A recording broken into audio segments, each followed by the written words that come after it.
es la acción de adorar.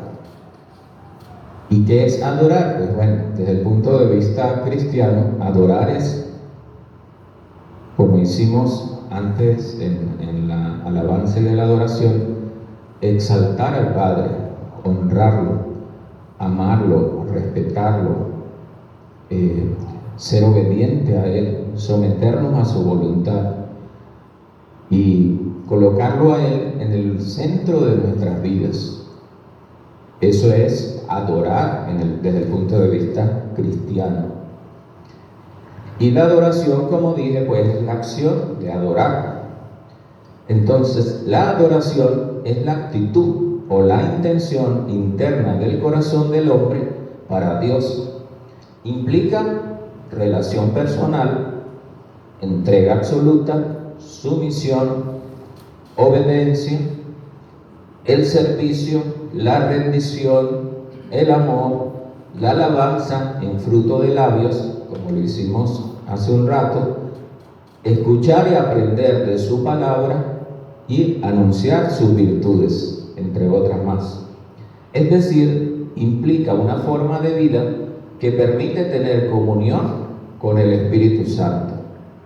Entonces, adorar a Dios es la actividad más noble, elevada e importante que el ser humano puede realizar, porque fuimos creados para eso.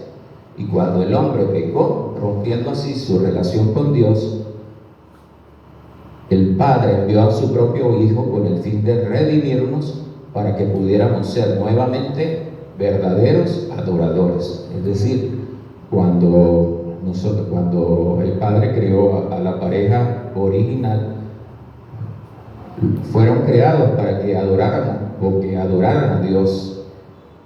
¿Qué quiere decir esto? Que Dios los creó para que Él fuera el centro de sus vidas. Cosa que al pecar, al desobedecer esa pareja original, pues fue cortado ese lugar central de Dios, porque Dios se aparta. Entonces el hombre queda sin ninguna relación con Dios.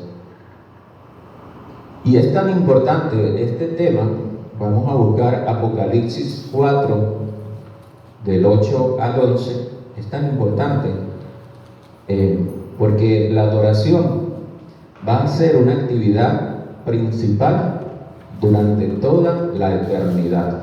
Entonces, fíjese que estamos pasando desde la creación del hombre, en donde el Señor nos crea para que lo adoremos, y nos trasladamos al Apocalipsis, de lo que será los tiempos en la vida eterna. Apocalipsis 4, del 8 al 11. Dice así: y los 4 seres vivientes tenían cada uno 6 alas, y alrededor y por dentro estaban llenos de ojos, y no cesaban día y noche de decir: Santo, Santo, Santo es el Señor Dios Todopoderoso, el que era, el que es y el que ha de venir. Y siempre que aquellos seres vivientes dan gloria y honra y acción de gracias al que está sentado en el trono, al que vive por los siglos de los siglos, los 24 ancianos se postran delante del que está sentado en el trono y adoran al que vive por los siglos de los siglos, y echan sus coronas delante del trono, diciendo: Señor, digno eres de recibir la gloria y la honra y el poder, porque tú creaste todas las cosas, y por su voluntad existen y fueron creadas. Entonces, como vemos, en la eternidad, esta va a ser una de las actividades que vamos a hacer, una adoración eterna. Entonces, un adorador es alguien que tiene en primer lugar, vamos a resaltar algunos aspectos fundamentales antes de entrar a analizar las palabras del Señor con la mujer samaritana. Es importante que un adorador sea alguien que tiene una relación personal con Dios. Es decir, tenemos que tener a alguien a quien adorar, y en este caso necesitamos tener a un Dios, en este este caso al Padre, y además necesitamos tener una relación personal con Él, al que amamos intensamente, y que este amor a Dios implica una entrega absoluta. Tenemos un ejemplo en Salmos 18, del 1 al 3, relacionado con el rey David. Él comienza el Salmos 18, del 1 al 3. Comienza el Salmo diciendo y expresando su amor a Dios. Dice: te amo, oh Dios, para que inmediatamente después lo invoca porque reconocía que Él es digno de ser alabado. Aunque por supuesto este amor no se puede comparar al gran amor que hemos recibido de Él. Entonces, el Señor nos enseñó que para amarle hay que hacerlo con todo nuestro corazón, con toda nuestra alma y con toda nuestra mente, es decir, con todo nuestro ser. Esto lo podemos encontrar en Mateo 22, 37, para los que están anotando. Esto es muy importante. Para amar a Dios hay que hacerlo con todo nuestro corazón, con toda nuestra alma y con toda nuestra mente, es decir, con todo nuestro ser. La adoración genuina implica la entrega de todo lo que somos como una ofrenda de amor, que presentemos nuestros cuerpos en sacrificio vivo, santo, agradable a Dios. Podemos ver Romanos 12:1 para confirmar esto que digo. Entonces, repito, la adoración genuina implica la entrega de todo lo que somos como una ofrenda de amor, que presentamos nuestros cuerpos en sacrificio vivo, santo, agradable a Dios. Entonces dice Romanos 12:1: así que, hermanos, os ruego por las misericordias de Dios que presentéis vuestros cuerpos en sacrificio vivo, santo, agradable a Dios, que es vuestro culto racional. Y si meditamos un poco más en esto, rápidamente nos vamos a dar cuenta que la expresión plena de este tipo de devoción tenemos el mejor ejemplo cuando Jesús entregó su vida al Padre en la cruz. Dice Efesios 5:2. Efesios 5:2. Y andar en amor, como también Cristo nos amó y se entregó a sí mismo por nosotros, ofrenda y sacrificio a Dios en olor fragante. Entonces, este es un aspecto importante de lo que es ser un adorador que agrade a Dios.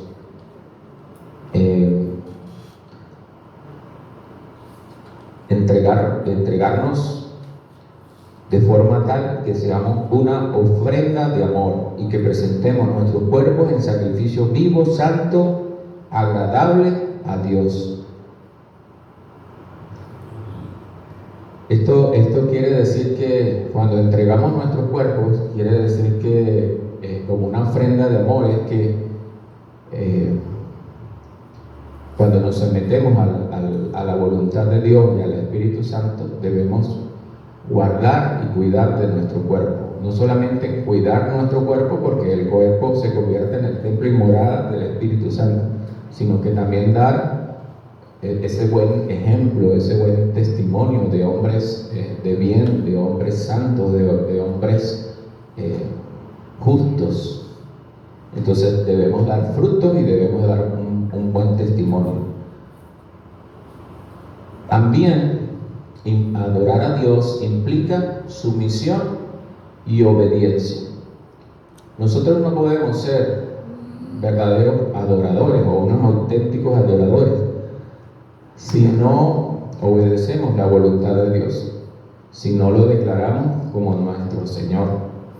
Muchos cristianos creen en Dios y tienen fe en Dios, pero no someten su voluntad a Dios. Les cuesta doblegar su carne, su voluntad a la voluntad de Dios. Entonces, esto tiene que ver con la sumisión y obediencia, que podamos ser capaces de entregar nuestra voluntad a Dios, de someternos, es decir, de obedecer su voluntad, que sea Él el centro de nuestra vida, pero que también lo podamos obedecer, porque si no lo obedecemos no vamos a cumplir con este requisito, que es ser obedientes y sumisos. La adoración, además, la hacemos por medio de la oración y también del canto. Cada vez que nosotros entramos en intimidad con el Padre, en nuestra habitación, en ese lugar secreto, y oramos al Padre, sabemos que la oración es hablar con nuestro Padre y abrir nuestro corazón de forma genuina, auténtica, con un corazón constricto, humillado. Cada vez que entramos en ese lugar y le oramos al Padre, lo estamos adorando. Pero también cuando lo hacemos a través del canto, como lo hicimos hace un rato, también lo estamos adorando. Entonces, principalmente lo hacemos a través de la oración y del canto. Obviamente hay muchas otras maneras de adorarlo. Vemos en muchas iglesias como también se usa la danza, una expresión corporal de adoración a Dios y de honra. Y más adelante vamos a poder ampliar sobre esta parte. Por ejemplo, en el caso de la adoración en canto, como ustedes ven siempre, ven algunas canciones, o la primera canción generalmente es una canción de alabanza, de alegría, de gozo. Allá exaltamos el nombre de Dios, lo adoramos por quien Él es, por su carácter, por su naturaleza, por sus obras. Entonces generalmente la canción se le llama canciones de alabanza a esas canciones alegres, gozosas, en donde exaltamos el nombre del Señor. Y luego viene un cántico que es de adoración, se le llama propiamente, y ahí entramos en intimidad con Él. Por eso esa canción es un poco más sublime, más suave, porque ahí hablamos, abrimos nuestro corazón y le expresamos en cántico al Señor lo que sentimos por Él y lo que queremos expresarle, pero de una forma más íntima. Entonces esto es en relación a esa expresión de adoración a través del canto. Por eso entonces nosotros vemos que hay unas canciones más alegres, más gozosas, incluso hay unas canciones de guerra espiritual, que se les llama también de alabanza. Y hay otras canciones más sublimes, más suaves, que son de adoración. Otro aspecto, aquí en este ejemplo de lo que es la oración y el canto, podemos anotar Hechos 13:15. Hechos 13:15. Que dice así: así que ofrezcamos siempre a Dios, por medio de Él, sacrificio de alabanza, es decir, fruto de labios que confiesen su nombre. Entonces esto lo conseguimos en Hechos 13:15. Y hay otro aspecto importante, muy importante, que la adoración surge y crece en nosotros al considerar por medio de su palabra cómo es Dios, cuál es su naturaleza, sus atributos, su carácter y también sus obras. Y entonces cuando nos rendimos a Él, mientras nos deleitamos en contemplar de forma reverente su gloria. Entonces aquí está la parte importante, que es oír la palabra y ser hacedores de la palabra. ¿Por qué es importante? Porque es a través de la palabra que nosotros conocemos al Señor. ¿Cómo podemos adorar a alguien si no lo conocemos? Entonces necesitamos conocerlo. Sabemos que a través de la intimidad con Dios entramos en esa comunicación con Él y aprendemos a conocerlo. Le hablamos y Él nos habla. Pero a través de la palabra nosotros recibimos esa palabra revelada del Señor. Es decir, vamos a conocer su naturaleza, quién es Él, cuál es su carácter, cuáles son sus atributos, sus virtudes, cuáles son sus obras. Entonces necesitamos conocer de la palabra para poder adorar al Padre. Hay que hacer una distinción con lo que es la acción de gracias. La acción de gracias es cuando le damos gracias al Señor por todas sus bendiciones. A diferencia de la adoración simplemente es alabar y exaltar a Dios por lo que Él es. Entonces hay que distinguir, porque muchas veces adoramos o oramos y le damos gracias al Señor por todas sus bendiciones. Pero es muy distinto a cuando nosotros lo adoramos, o lo honramos, lo oramos o le cantamos por lo que Él es. Entonces hay que distinguir entre lo que es la acción de gracias y lo que es la adoración. En la acción de gracias, el foco de nuestra atención está en las cosas que hemos recibido de Dios, pero en la adoración la atención se centra en lo que Dios mismo es. Entonces, cuando adoramos también es otra cosa sumamente importante, y vamos a buscar primera de Pedro 2:9. Es que no solamente necesitamos conocer al Señor a través de la palabra, sino que es a través de la palabra y de conocer al Padre, es que debemos anunciar cuáles son las virtudes. No solamente es conocerlas, sino anunciarlas, anunciar esas buenas nuevas. Entonces, en primera de Pedro 2:9 dice: mas vosotros sois linaje escogido, real sacerdocio, nación santa, pueblo adquirido por Dios, para que anunciéis las virtudes de aquel que os llamó de las tinieblas a su luz admirable. Fíjese aquí que en primer lugar el Señor nos dice cuál es nuestro estatus una vez que somos convertidos y somos hechos hijos de Dios. Nos dice: soy linaje escogido. Ustedes son un linaje. ¿Por qué podemos decir esto? Porque el Señor escogió a su pueblo, que es Israel. Pero cuando nosotros somos convertidos hijos de Dios, somos adoptados como conciudadanos del pueblo escogido por Dios, que es el pueblo de Israel. Entonces, por eso ahora podemos decir nosotros que somos linaje escogido, somos real sacerdocio.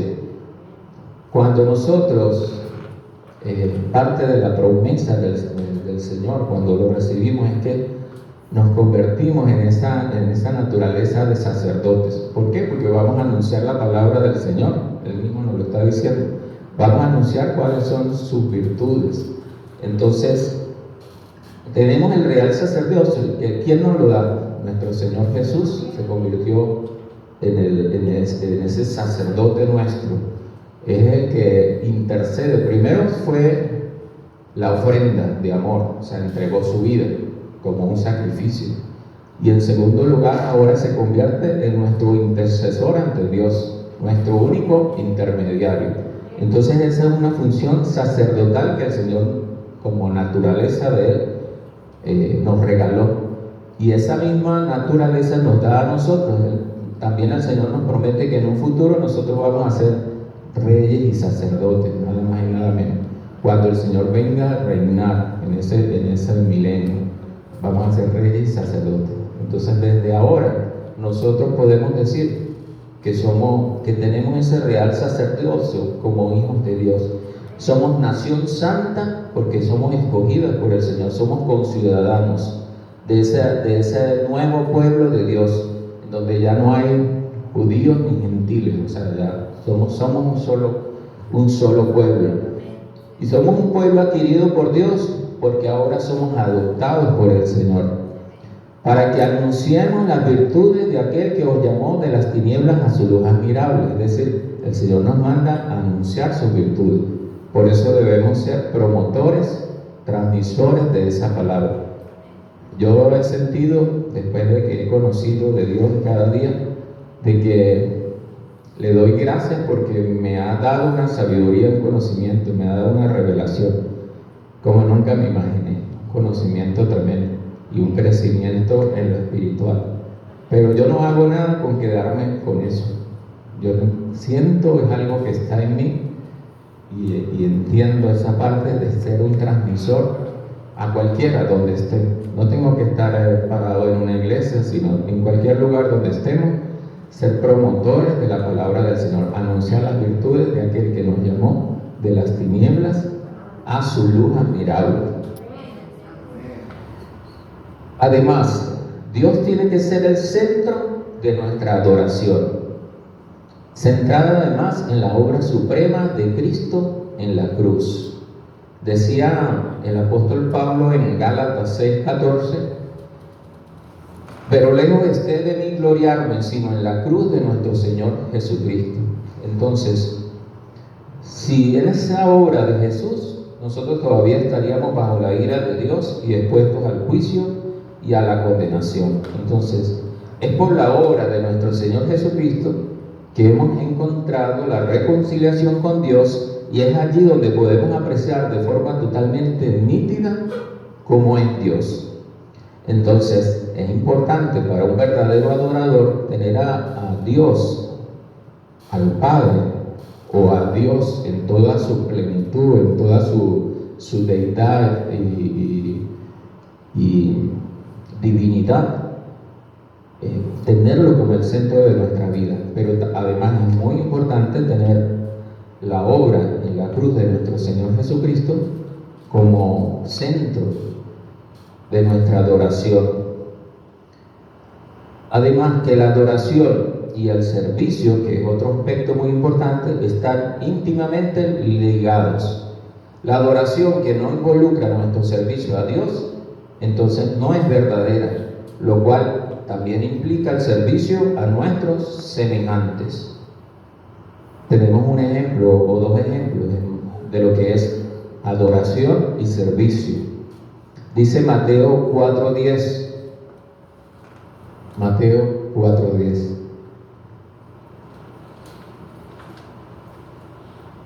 Entonces Jesús le dijo: vete, Satanás, porque escrito está: al Señor tu Dios adorarás y a Él solo servirás. Entonces esto es un ejemplo de lo que es la adoración que no involucra nuestro servicio a Dios. Y el otro ejemplo es Hechos 13:16, que dice: y de hacer bien y de la ayuda mutua no os olvidéis, porque de tales sacrificios se agrada a Dios. Entonces, la adoración que no está ligada al servicio, al servir al prójimo, no es una adoración verdadera, porque nosotros tenemos que dar testimonio, dar fruto de que tenemos la semilla de ese linaje escogido, la semilla de Jesús, la semilla de Dios en nuestro corazón.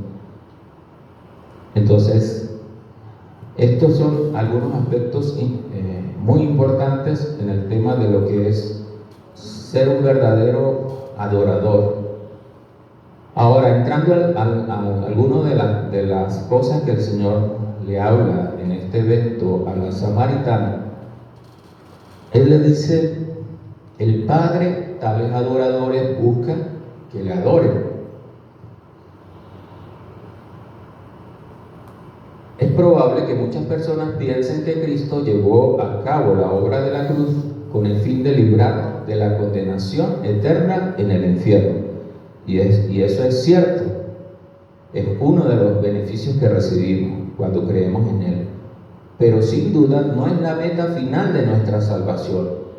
En este pasaje el Señor le explicó a la mujer samaritana que lo que Dios estaba buscando en último término eran auténticos adoradores. Es decir, este era el objetivo final de su misión. Y para entenderlo correctamente tenemos que remontarnos al comienzo de la historia del hombre, cuando, haciendo uso de la libertad que Dios le había dado, decidió creer a la serpiente que le incitaba a comer del árbol prohibido, con la falsa promesa de que sería como Dios. Y esto, para los que anotan, lo pueden ver en Génesis 3:5. Ahora, al hacerlo, el hombre y la mujer dejaron de tener a Dios como el centro de sus vidas usurpando a ellos mismos esta posición. En su nueva condición dejaron de rendir su adoración a Dios, alejándose así de la razón por la que habían sido creados. Esta actitud trajo graves consecuencias para toda la raza humana, y la más evidente fue la muerte. Pero también dejó al hombre sin una verdadera razón para vivir, algo que desde entonces produce una constante sensación de vacío en el hombre. Ahora bien, la obra de Cristo en la cruz tiene el propósito de restaurar la relación del hombre con Dios, no solo perdonando sus pecados, sino también volviendo a colocar a Dios en el centro de su vida, creando una verdadera y correcta relación donde el hombre nuevamente vuelva a adorarle como el único Dios verdadero. Entonces, aquí vemos cómo el Señor nos restauró esa relación que había perdido el hombre, esa creación original, cuando desobedeció al Señor. Habíamos perdido esa relación íntima con el Señor. Incluso tiempos después, el Señor permitió que el pueblo de Israel construyera templos para que lo adoraran,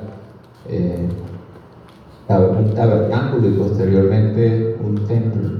Pero una vez que el Señor muere en la cruz, se rompe el velo y nos permite entonces entrar al lugar santísimo directamente al Padre. Es decir, Él restaura nuevamente la relación del hombre con Dios, que había perdido legalmente por aquel pecado original, por aquella desobediencia. Así pues, tenemos que deducir que el propósito de la conversación que Jesús tuvo con la samaritana tenía como finalidad llevarle a ser una verdadera adoradora de Dios. Y por supuesto, esta debe tener también debe ser una de nuestras metas cuando nosotros le predicamos al Evangelio a las personas que no conocen del Señor. Por lo que los adoradores que Dios está buscando son aquellos que han entrado en una nueva relación con Él por medio de la fe en su Hijo. Entonces, ¿qué quiere decir? Que el Padre de tales adoradores busque que le adoren, porque ahora el Señor busca que aquellos que lo adoran entren en una nueva relación con Él por medio de la fe en su Hijo. El otro aspecto que el Señor habla con la samaritana y le dice: la hora viene cuando ni en este monte ni en Jerusalén adoraréis al Padre. La mujer le había preguntado sobre la adoración verdadera y el Señor le estaba dando las claves para saber cuáles eran sus características fundamentales. Ahora, es interesante notar que aunque el lugar designado por Dios para que su pueblo le adorara era Jerusalén, sin embargo, Jesús le anuncia un cambio que abriría los horizontes para una nueva adoración universal. Él le dijo: está llegando la hora para este cambio. La hora se refiere a la culminación de la obra de Cristo en la cruz y su posterior glorificación. Fue en ese momento en el que Jesús entrega su vida en la cruz que el velo del templo fue rasgado milagrosamente de arriba a abajo. Esto lo pueden ver en Marcos 15:38. Entonces, a partir de ese momento, de la glorificación del Señor y de la muerte en su cruz, Dios no está ligado a ningún edificio, sino a su pueblo que forma un templo santo en el Señor. Dice Efesios 2:19-22, nos habla de cuál es nuestro estatus, de nuestra condición ahora. Efesios 2, del 19 al 22. Dice: así que ya no sois extranjeros ni advenedizos. Advenedizos quiere decir que ahora no son aquellos que ahora tienen derecho el advenedizo es el que pretende tener un derecho y no lo tiene. Entonces dice en Efesios 2:19 al 22, aquí, así que ya no sois extranjeros ni advenedizos, sino conciudadanos de los santos y miembros de la familia de Dios, edificados sobre el fundamento de los apóstoles y profetas, siendo la principal piedra del ángulo Jesucristo mismo, a quien todo el edificio bien coordinado va creciendo para ser un templo santo en el Señor, en quien vosotros también sois juntamente edificados para morada de Dios en el Espíritu.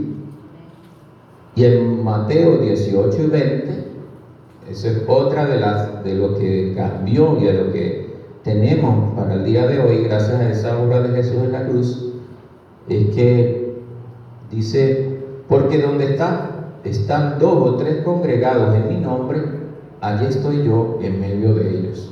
Esto lo vemos en Mateo 19, 20. Entonces podemos ver cómo era en otros tiempos antiguos, en donde teníamos que buscar al Señor en un lugar, en un templo, y en el caso de los samaritanos, ellos buscaban de Dios era en el monte Getsemaní, y lo hacen hasta el día de hoy. Y los judíos buscaban al Señor en el templo de Jerusalén. El Señor les dice, no, ahora no va a ser así. Ahora ustedes no tienen que buscar al Padre en ningún lugar, porque ahora donde estén 2 o 3 congregados en mi nombre, allí voy a estar yo en medio de ellos. Tremendo. Hay otro aspecto en lo que es la verdadera adoración, que es moral. Es decir, nosotros no podemos ser verdaderos adoradores si no exponemos nuestros pecados, lo confesamos para ser perdonados. Es decir, es significativo de que Jesús le describiera a la mujer samaritana la clase de adoradores que el Padre buscaba. Le mandó que llamara a su marido. Esto lo vemos en Juan 14, 16 al 18. Esto puso al descubierto cuál era la vida inmoral que la mujer estaba viviendo. Y fue necesario hacerlo así porque antes de que pudiera ofrecer un tipo de adoración que agradara a Dios, su pecado debía ser expuesto, confesado y perdonado. Y esto mismo es lo que Jesús denunció muchas veces con el comportamiento de los fariseos. Asistían a la sinagoga y al templo, escudriñaban las escrituras, ayunaban, oraban y daban diezmo. Su vestimenta, su manera de hablar y de comportarse eran exageradamente religiosas. Sin embargo, sus corazones estaban llenos de pecado, de codicia y de orgullo. Por eso el Señor fue tan vehemente, tan duro con ellos. Todos nosotros debemos examinarnos bien antes de adorar a Dios, porque nuestra adoración no será agradable si, por ejemplo, estamos haciendo algún negocio deshonesto, o estamos manteniendo una relación inmoral, o abrigando resentimiento en nuestro corazón, o un espíritu de venganza contra alguien que nos ha hecho daño. Y esto tiene que ver mucho con la naturaleza de Dios. En Juan 1, primera de Juan 1, del 5 al 6, dice: Dios es luz y no hay ninguna tinieblas en Él. Si decimos que tenemos comunión con Él y andamos en tinieblas, mentimos y no practicamos la verdad. Entonces, para que tengamos una verdadera adoración, necesitamos tener siempre un corazón arrepentido. O sea, tener en nuestro corazón ese deseo, ese ánimo de mantenernos siempre a cuentas con el Señor. Porque siempre estamos caminando en este mundo, pero siempre nos contaminamos, nos equivocamos. Entonces necesitamos siempre ponernos a cuenta con el Señor, exponer nuestros pecados ante su presencia y pedirle perdón por un corazón constricto y humillado. Los verdaderos adoradores adorarán al Padre en espíritu. ¿Qué significa adorar a Dios en espíritu? En primer lugar, sabemos que la naturaleza de Dios es espíritu. Entonces, tiene mucho que ver con su naturaleza. Es decir, nuestra adoración debe estar de acuerdo con la naturaleza del Dios a quien adoramos. Y Dios es espíritu. Por eso el Señor nos advertía aquí en Éxodo 20, del 4 al 5. Éxodo 20, del 4 al 5, que dice: no te harás imagen ni ninguna semejanza de lo que esté arriba en el cielo, ni abajo en la tierra, ni en las aguas debajo de la tierra. No te inclinarás a ellas, ni las honrarás, porque yo soy Jehová tu Dios, fuerte, celoso, que visito la maldad de los padres sobre los hijos hasta la tercera y cuarta generación de los que me aborrecen. Por eso es que en nuestra adoración no debemos usar imágenes, porque no se corresponde con la naturaleza espiritual, ni tampoco le agrada a Dios. El segundo aspecto de lo que es la adoración al Padre en espíritu es que la adoración tiene que ver con el nacimiento de nuevo o la conversión, que, como recordaremos, debía ser por el Espíritu, como pueden ver en Juan 3, del 5 a 6. De esta manera llegamos a ser hijos de Dios, como dice Juan 1, versículo 12. Y así adquirimos el derecho de tratar a Dios como nuestro Padre. Es importante hacer notar que el Señor Jesús dice que Dios busca, no dice que Dios busca adoradores, sino que el Padre busca adoradores. Es decir, para la verdadera adoración tiene que haber una relación íntima con Dios. Debe ser nuestro Padre,